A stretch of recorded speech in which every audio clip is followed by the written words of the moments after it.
Alrighty, welcome to my channel. This is going to be a video on tips and tricks on how you can grow your YouTube channel to be super successful in its first year running, okay?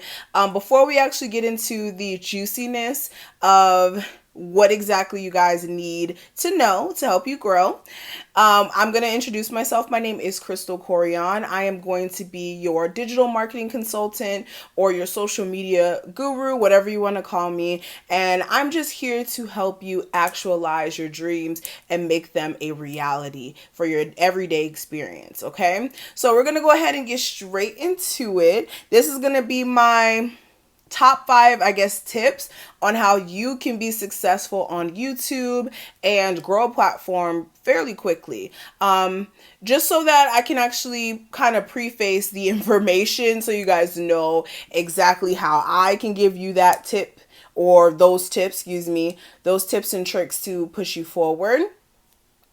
I own a platform on here. Besides this one, I own another platform that I tested out really and truly the make and model of my brand and my business. If I can, I'll leave an insert picture right here so you guys can go ahead and subscribe to that channel if you're interested. It's more of a holistic vibe over there. So if you're interested, definitely check that out.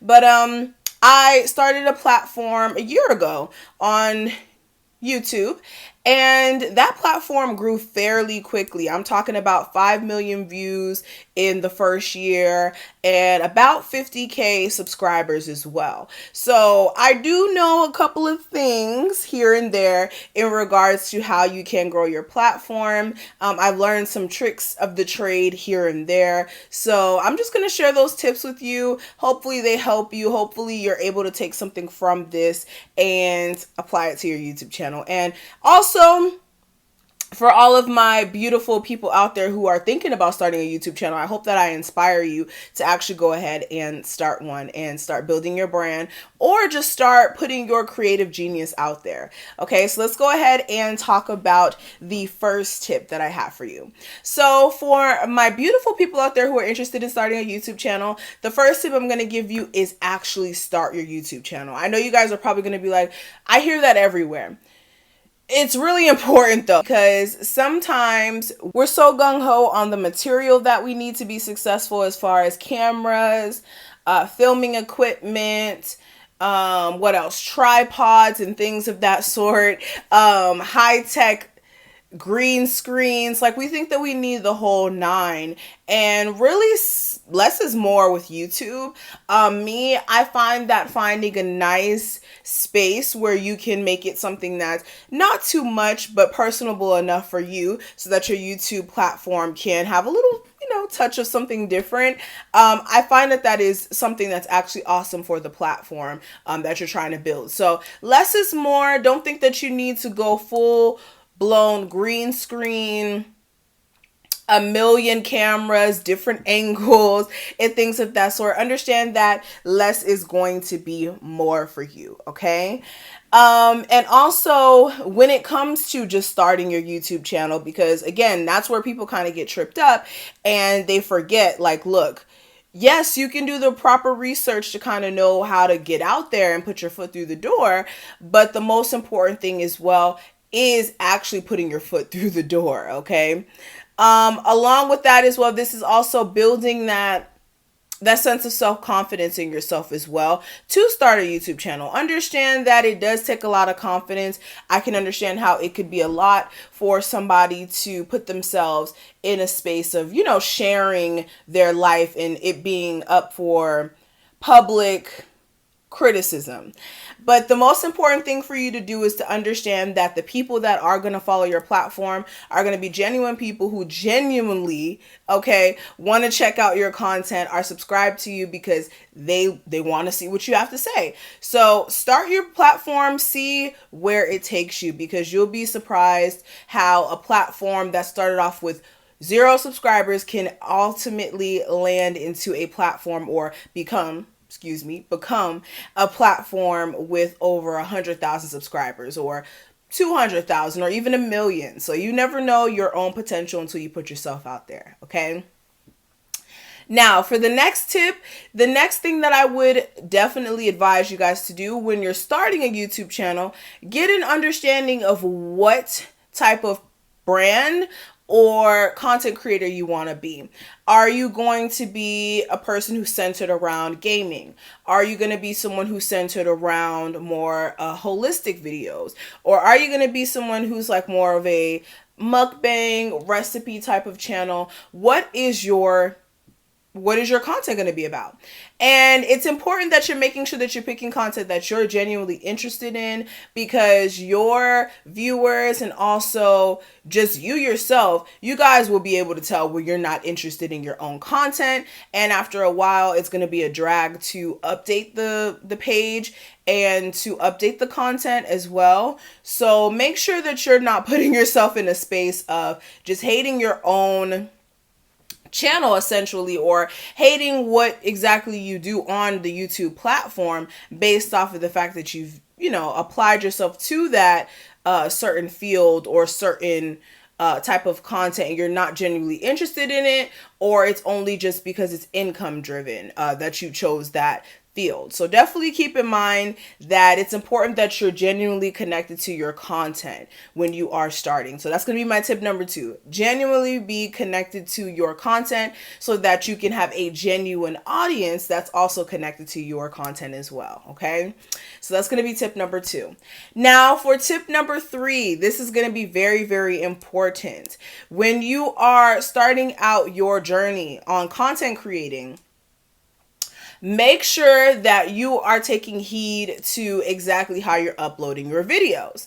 So when I say that, this is making sure that you're putting catchy titles, that you're using words that is going to attract the people that you want to see those videos as well. So if you're, say for instance, and I'm going to be so random with this example. Say for instance, you're somebody creating cat videos, okay? Like your content is centered around cats.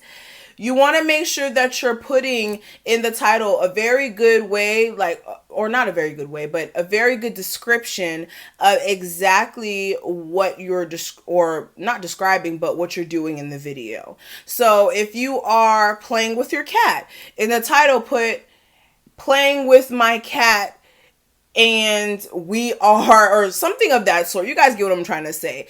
You want to make sure that you are being very particular with your titles, that you're also putting tags in your videos as well. And also the thumbnail, and I'm not trying to flick you guys off, sorry about that. The thumbnail is going to be very important. If you really want to draw in an audience, your thumbnail is going to be basically the first thing a person sees before they click on your video. It's the thumbnail and also the title. So you really want to make sure both of those are on point. Also, when it comes to the thumbnails, you want to have really nice bright colors, really nice fonts on it. You also want to make sure as well that you are, again, taking your time with the thumbnail, because your thumbnail is what's going to bring in the viewership, the audience that you're wanting to attract as well. Okay. Now, let's move on to the 4th tip. The 4th tip is going to be about genuinely taking time to engage with your audience. And people really sleep on this. This is very, very important. When you are dealing with an audience on any sort of social media, you want to make sure that you're super engaged with them. Whether that's creating polls, whether that is creating live stream sessions where you talk to your audience and you are more, again, engage with them through live streams. Live streams is an awesome way to really connect with your audience. But live streams, polls, commenting back as well whenever your subscribers do comment on your content. And sometimes if you do have a larger platform, it is harder to comment back on every single thing that somebody may leave under your videos. But you definitely do want to make sure that you take some time, especially in the beginning stages of your platform, to reply to comments, especially if they're asking you questions. They ask you like, oh, what color shirt, or not what color shirt, but what brand is that lipstick by? Or what is that shirt? What company does that, I I'm getting tongue-tied. What company makes that shirt? Things of that sort. You want to reply. Also, if they're just leaving a compliment, like, oh, I love this video. Thank you so much for uploading it. Make sure you thumbs it up and let the person know that you genuinely appreciate their support, because it makes people want to come back because they know that their support is actually being recognized. Okay, so definitely engage with your content or your audience way more, and definitely take the time to reply to every content. Even make sure you take time to reply to every comment, even if it is strenuous. You will not regret it. Okay, so I think we're on tip number, are we on 4 or are we on 5? Hopefully we're on 5, okay? So for tip number 5, the last tip I can really give you, which is going to be very, very, very, very helpful. Make sure when you are putting your content out there, depending on what type of content that you're doing, you genuinely want to make sure that you're checking up on the trends of what's going on in that community. So say, for instance, you're somebody who is doing makeup videos and you're doing like reviews or something of that sort. You want to make sure that you're staying on top of the newer products that are coming out, making sure that you are reviewing them within like a time window of like maybe 3 days to a week of the product coming out, things of that sort. You really want to make sure that you're just testing the climate of exactly what is going on in that content sector, if that makes sense. So if you are someone who is a fashion reviewer, or somebody who is a lifestyle brand or a blogger, you really want to make sure that you are, again, finding new ways to innovate your channel. You never want to stick to the same model as far as how you edit your videos, the way that you create your thumbnails. You always want to improve it, and you want to gradually do so. So if you do notice that, okay, yes, my thumbnails have been working for me up until this point, but definitely look at new ways as you grow on how you can advance your business and how you can take it further by enhancing your thumbnails, enhancing your content quality, things of that sort. Another thing I would say as well is to make sure that you're dedicating a set schedule. And I don't know if this is going to be tip number 6. Let's go ahead and just throw this out here, throw it out there, because I'm not even sure if I got all the 5. But tip number 6, this is going to just be a bonus. Tip number 6, when it comes to your content, you want to make sure that you're being super, super consistent. The second that you start your YouTube channel, yes, that's a start, but also the only way for you to actually get to the point of seeing some sort of results, whether that is being monetized, whether that is having a larger following, it's going to take a level of staying consistent, staying focused, and not getting thrown off when it comes to shooting out the content. So you want to be consistent. I'm saying like at least 3 videos a week, so that people know that you are updating your platform and that you genuinely are willing to shoot out more content for them, and they have something to watch. So I think that's pretty much all the tips I can share with you guys at this moment. If you do have any other tips that you want to provide that you have learned from your platform, please write it down below for anybody who may need to kind of brush over them. And thank you so much for watching this. I really, really hope that I was able to give somebody out there some sort of tips and some sort of information. And make sure you thumbs up this video if you did, and I will see all of my beautiful boss babes out there, or even my boss men out there, okay? I hope you enjoyed this, and I'll see you later.